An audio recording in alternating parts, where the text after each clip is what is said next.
2021 SBLive Washington High School Basketball Virtual Media Days. Myself, Dan Dickau, alongside Andy Buhler, connecting with programs across the state, sitting virtually with Interlake head coach Scott Marcum and player Will Fleming. Thanks, guys, for joining. I'll start with you, Coach. You guys have had a number of games. Other parts of the state are getting going as we speak or next week. What has been the excitement around your program knowing that you're playing? Oh, it's just been incredible to actually get back in the gym and participate. We had some off-season workouts and they were all held outside. We couldn't even go in the gym. And so we were at the local elementary school, all the way into November. We had gloves on and sweats and, coats and the whole shebang. And so, to get a chance to get back inside the gym and actually run a little bit has been just phenomenal. The first week we got back and just to watch the kids actually get to run up and down the floor again after, 14 months of not being able to do that. We just really appreciated the opportunity. And I couldn't believe how quickly our kids bought into what we were doing. We had 5 days before our first game, which was so unique. But they're a very cohesive unit. They really loved playing together, and we've just been having a lot of fun. Well, Coach mentioned it's a different year, and the fact that you guys only had 5 practices before games really started picking up very frequently. What type of adjustment was it for you and your teammates knowing that, hey, I've only got to get through a couple practices and listen to a couple philosophy points before we're playing games? Yeah, it's definitely different.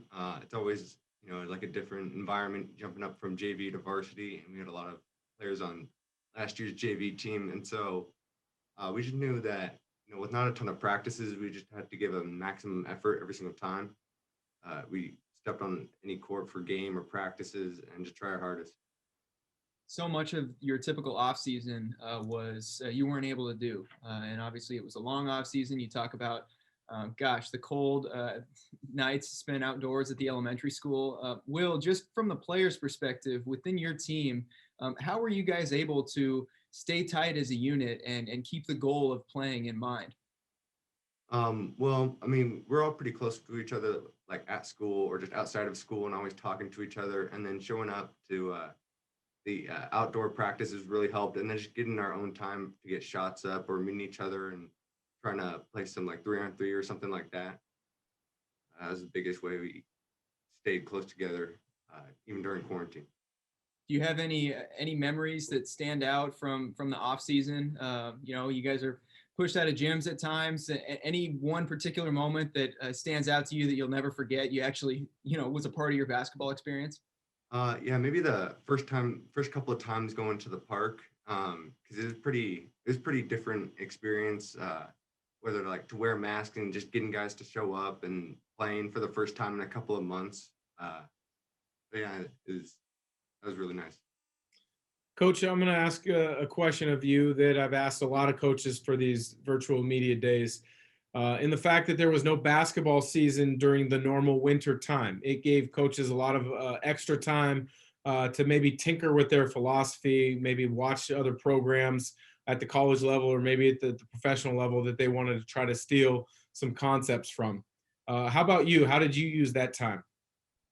Yeah, that's a great question. There was a lot of discussion with my staff about what the heck we were going to do this year. We had a very drastically different team last year. We had a huge team. We were, among the tallest team in the conference. Will here is our tallest guy, and he's 6'4" now. And so we went from this land of giants to a team that, is a little bit quicker, smaller, and is going to put a lot of pressure on people. So we really had to change our philosophy completely. Last year we played primarily zone defense, with the big guys. And this year we've just been man-to-man pressure the whole time. Last year we ran some different sets on offense, slow it down in the half court and pound it in. This year we're running like crazy and trying to just run some simple motion stuff. So the challenge for us was only having the 5 days with our specific group. You couldn't get into a lot of really in-depth X and O stuff. So we took a little bit different philosophy this year. Our practices are all just 90 minutes. We wanted the kids to get used to going as hard as they could for a short amount of time and then get them out of the gym, because they didn't have that same type of buildup to the season. We weren't doing the same type of weights program and yoga and some of the other, the weights and conditioning stuff. So they're really walking in off the couch, after 14 months, and we didn't really want to push them all that hard. But boy, I've just been so impressed with Will and the rest of the guys. They were ready to play from the opening, I'd like to say opening tip, but we don't even have tip-offs anymore. The opening handoff from out of bounds, right? So it's just been a joy to coach them. It's a really special group. They're working hard, like you said, every day. And so philosophy-wise, we had to change everything. But they've been rolling with it, and we've gotten a lot of yes, coach, to the stuff that we're saying. So we couldn't be happier. So Will, at 6'4", you haven't lost a single tip all year. That's a good stat to remember. That's for sure. How about you? Is there maybe a certain player that you like to watch and you've had more time to kind of really zero in on during the wintertime?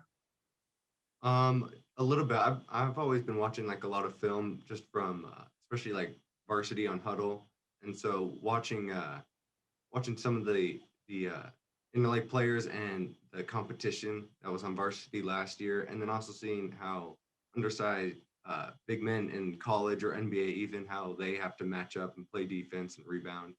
We're doing a lot of that. All right, Will, I'm going to put you on the spot a little bit here. All right. No pressure at all, but so when you or your teammates are in a situation where and you just get the feeling that you might have done something that rubs coach the wrong way, or you might have not met his expectation, is there a certain tell that coach has, a certain something he does, like dig his heels into the ground or jump that you go, that once you see it you go, uh-oh, we're in for it? I haven't noticed it too much, but I do notice he actually kind of gets quieter and like a quieter tone, not yelling as much. When I know he's like yelling, then I know that he wants us to push more and harder. And then when he kind of gets quiet, you can kind of tell that he's more upset. The silent treatment, coach, is that intentional? Yeah. Yeah. Sometimes we have some really, really strong assistants. So I've tried to take a step back this year a little bit in those intense moments and let some of my staff handle some of those things. And they've just done a phenomenal job. So yeah, when I get quiet, the boys know they're in trouble. Will, is there one specific basketball shoe you like to wear? Do you have a favorite shoe? Well, right now I'm just wearing the Kyrie 5s, which are a really good one. I was wearing those last year, so those are probably my favorite. But I've always worn LeBrons for a while, so those are another good one. All right, I got one last quick hitter for you before I let you guys go. Favorite sports movie? We'll start with Will, and then we'll finish with Coach. For me, maybe probably Remember the Titans. I think that was one of the first ones I watched, and so I've just always grown up with it. It was a good one. Man, there's so many for me. Always loving basketball, but my favorite all-time movie is Major League. It's too funny. That one holds up even today from 1989. For love of the game too. I'm partial to the baseball movies, but So yeah. remind me, is it Outlaw Ricky Vaughn? Is that what the nickname was? Wild Thing Ricky Vaughn. Awesome. Forget about the curveball, Ricky. Give him the heater. Awesome. Well, Coach Will, I appreciate you guys joining. For Andy Buhler, myself, Dan Dickau, and the rest of the crew at SBLive Washington, we thank you for joining our virtual media day in 2021. We know it's a little different than last year's, but we're glad to have you guys join. Hey, thanks a lot for the opportunity, you guys.